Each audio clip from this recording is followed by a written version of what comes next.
The body lies bloated and blackened, its skin split like overripe fruit beneath the gold-stitched shroud. An oak table groans under the weight of a king, surrounded by candlelight that trembles in the breathless dark. Gloves are pulled tight, scalpels whisper, the air is thick with boiled wine and rot. A surgeon leans in, his lips part, not in prayer but disbelief. Inside the royal ribcage, beneath layers of festering flesh, they find something that doesn't belong. Not a tumor, not disease, something crafted, something alive in shape if not in motion. One physician drops his tools, another begins to cry. No one speaks. The dissection is silent, except for the scratching of a quill that would later vanish from all archives. This isn't just a death, this is a confession written in flesh, and whatever it whispered, it wasn't meant for the living. He was called the Merry Monarch, Charles II of England, a man who restored the crown with laughter, theater, and scandal, a king who bedded courtesans and dabbled in science, who walked with fire in his veins and mercury in his blood. The court loved him, the people cheered him, but inside the palace walls, something darker stirred. As his body betrayed him in strange and terrible ways, doctors blamed apoplexy, the pox, old sins catching up. But there were too many inconsistencies, too many lies. Why did his tongue blacken? Why did his skin weep tar like sweat? Why did the court suppress the notes from his autopsy? Tonight we exhume a buried truth, one that was grown, not born, because what killed Charles II may not have been illness, it may have been a secret seed planted long before his reign, something crafted to inherit the throne from the inside out. At court the candles never flickered. Every corridor of Whitehall Palace glowed with brilliance, gold-framed mirrors, silk drapes, jeweled courtiers laughing over wine. Charles II sat at the heart of it all, dazzling. He was tall, witty, and tireless, a king who danced, debated philosophers, and seduced duchesses before breakfast. But behind the velvet curtains, something had begun to fail. It started with his hands. During a game of spillikins with the Duchess of Portsmouth, his fingers trembled, not from laughter, but with something deeper, involuntary. A pulse beneath the skin that did not belong. He excused himself and hid in his study for hours. Later, his chamber pot revealed urine as black as pitch, streaked with reddish foam. The physicians were summoned. They debated through the night. One blamed melancholy of the spleen. Another suggested a slow-moving poison. Mercury treatments were administered, burning hot, bitter, and futile. The king endured them in silence, eyes sunken, gums bleeding. Still he returned to court. Still he smiled. But soon the rashes came, first behind the ears, then creeping down the spine in serpent-shaped clusters. The royal tailor began altering his sleeves to hide the damage. The courtiers noticed his gloves never came off.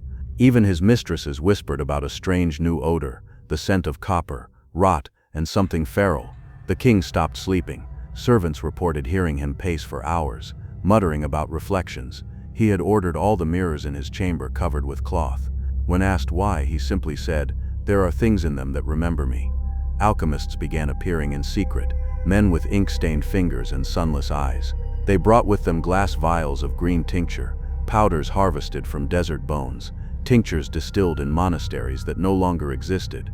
One was called the elixir of separation, another simply Black Henry. These were not medicines, they were promises. Charles drank them all. Each dose bought him a few hours of clarity and a deeper descent into something else. He would often stand motionless, hand on the windowsill, breathing fog onto the glass as if watching something beyond it. Once he asked a footman to burn the door where the thing came through. No one understood what he meant, but the door was removed and destroyed. Whispers swirled. Some said he had contracted syphilis of the soul, others that he had uncovered a forbidden formula from a hidden library beneath the tower. The queen began keeping her distance. The courtiers practiced smiling in candlelight while watching his color drain week by week.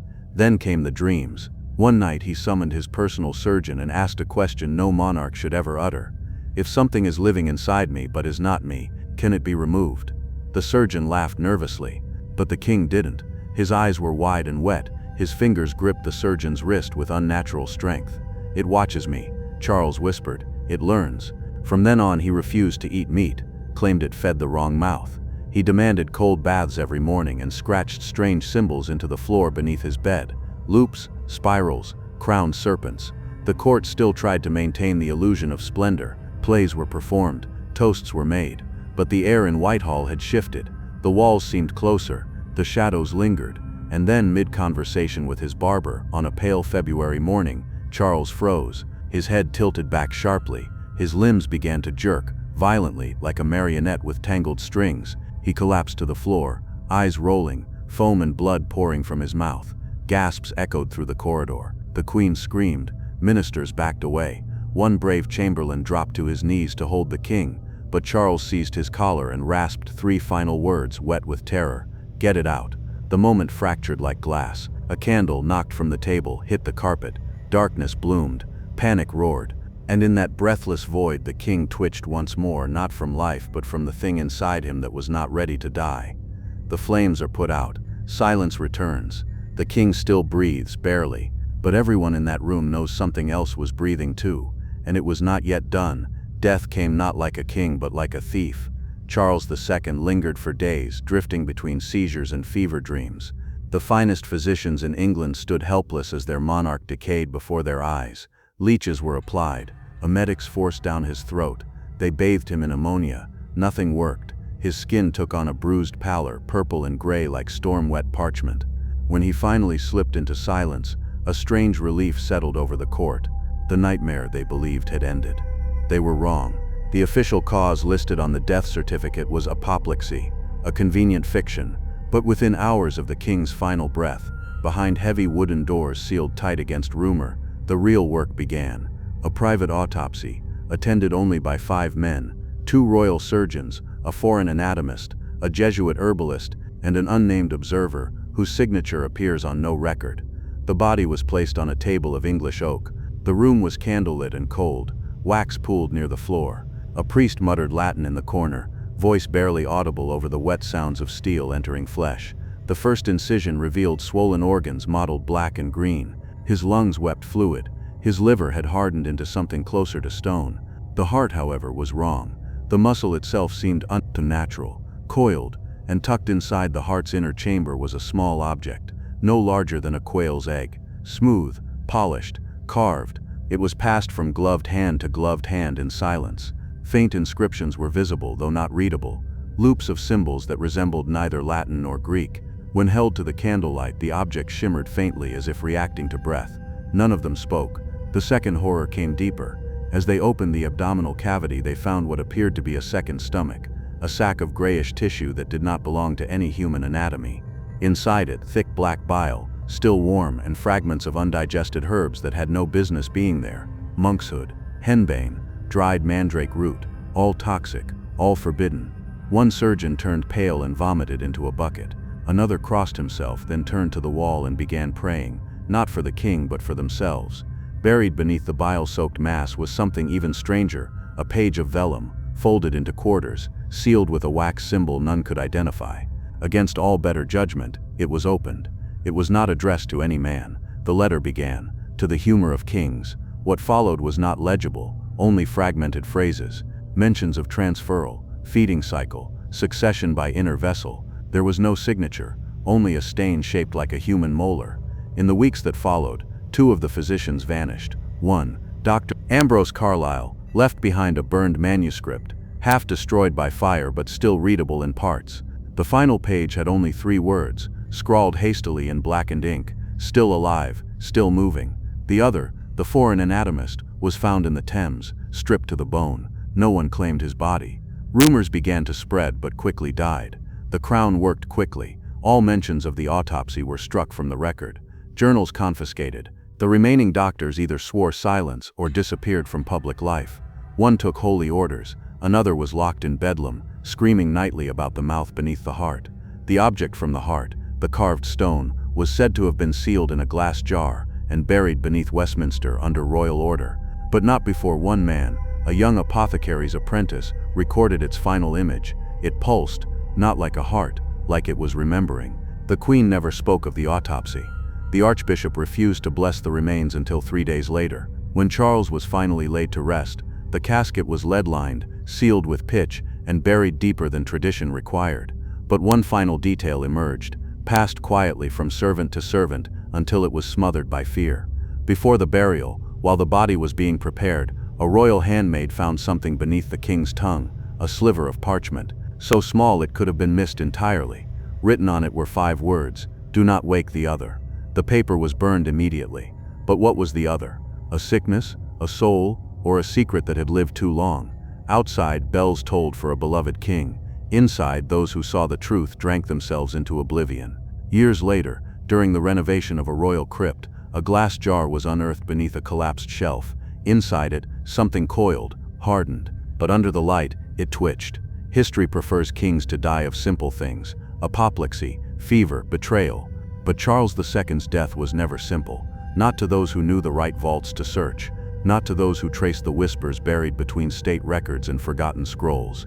After his funeral, the whispers didn't die. They changed, shifted, took on shape. Hidden within the depths of Whitehall Palace was a corridor with no official name. Behind a false wall where bricks were newer, redder, lay a stairwell.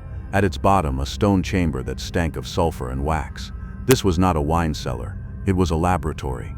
Dust-covered beakers, scorched copper crucibles, dried blood smeared on a chalk circle, and in the center, a leather-bound journal, sealed with wax, marked only by the royal crest and the Latin phrase, ad vitam alterum, to the other life. Inside that journal were confessions. Charles, it revealed, had been more than a patron of science. He had funded a network of clandestine alchemical laboratories throughout the city, some disguised as apothecaries, others beneath churches or boarding schools. Their mission was not to cure, but to transform, to isolate the secret of kingship, not the divine right to rule, but the biological right to remain.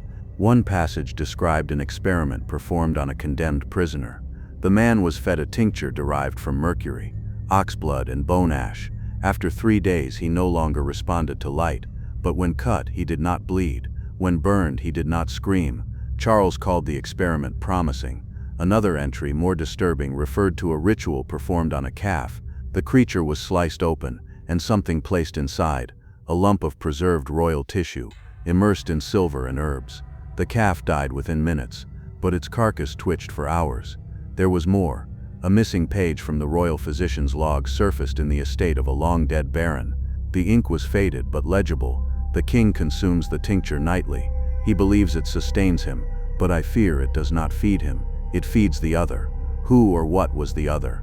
Speculation spread that Charles had created a second soul, a spiritual twin bound to his flesh through alchemy and royal blood, a homunculus, not a thing born but grown, generation by generation from father to son, a parasite passed through bloodlines, cultivated, worshipped, hidden. This theory gained traction when parallels were drawn to Charles's grandfather, James I, whose body had also shown strange signs: blackened lips, brittle bones, bleeding eyes. Records mention a tumor shaped like a crown found inside his chest. No explanation, no follow-up. The pieces aligned like rotten clockwork.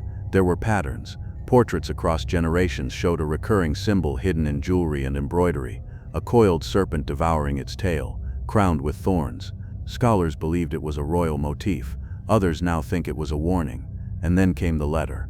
Unearthed in a damp crypt beneath St. Edmund's in 1884, a bundle of papers was found sealed in waxed cloth, stamped with the crest of Charles II.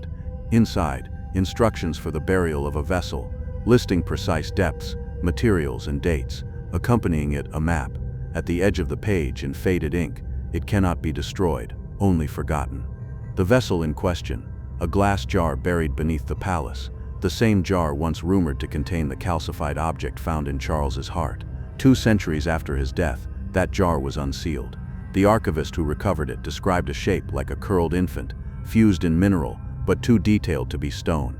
It had fingers, closed eyes, a hint of teeth beneath translucent lips. Its skin was not skin, it was waxen, calcified. Wrong. The jar was resealed, but a week later the archivist was institutionalized after claiming he'd seen the thing blink. It was quickly labeled a hoax, placed in an unmarked crate, sent into the bowels of a government archive where files go to be forgotten.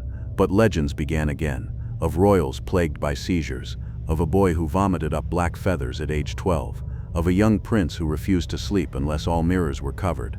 Bloodlines do not forget what they carry, and something in Charles II's blood had not died with him.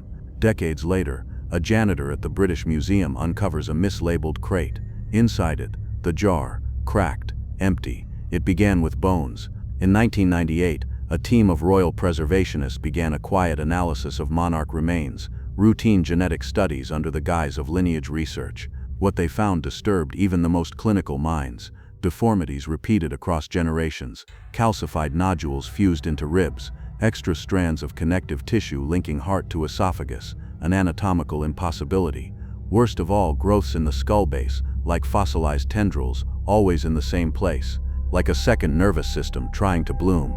Most of the samples were destroyed. Officially, they were contaminated. Unofficially, someone gave the order. The research ended, but curiosity did not. One geneticist, a woman known only by her archived initials SD, kept digging. Her notes leaked after her disappearance speak of a foreign genome present in all major royal houses of Europe, a non-inherited strand, ancient, repeating, rooted in a mutation that doesn't behave like evolution but intention. She called it the seed of rule. In her final journal entry, it's not a bloodline, it's a chain. Centuries earlier, in 1685, another journal was written by a priest who had baptized the infant Charles. The entry had been hidden behind the spine of a family Bible and only rediscovered during a church fire in Sussex. The priest claimed that during Charles's birth, a secret ceremony had been performed, a royal rite, never spoken aloud, involving the stone and the worm and a bowl of mother's milk laced with copper. He wrote, "This child was not born to rule, he was bound to it, body to body, will to will. The sickness is not the king is its skin." More disturbing still were the records from the royal embalming chamber. When Charles's organs were prepared for burial, several were removed and stored for further study. The ones that remained were sealed in pitch and interred beneath Westminster. But decades later, they were quietly moved. No explanation given, no public record filed. One witness, an assistant mortician, claimed to have seen the liver pulse in its basin long after death. He was dismissed. Weeks later, he was found in a chapel basement, arms etched with curling script, eyes boiled white. His final words, carved into the wood with broken nails, "It learns, and it waits." What if the monarchy was never a symbol of divine right, but a vessel, a system built not to govern, but to feed? A cycle of chosen bodies, each sacrificed to maintain something older than politics, older than God, an entity passed through ceremonies, blood and betrayal, a consciousness grafted into the flesh of kings. Every crown has its weight, but this one burrows, and still the signs continue. King George III, madness. Queen Anne, 17 stillbirths. Prince John, dead at 13 with unexplained lesions across his spine. Charles II was not the first. He was simply the moment the parasite grew tired of hiding.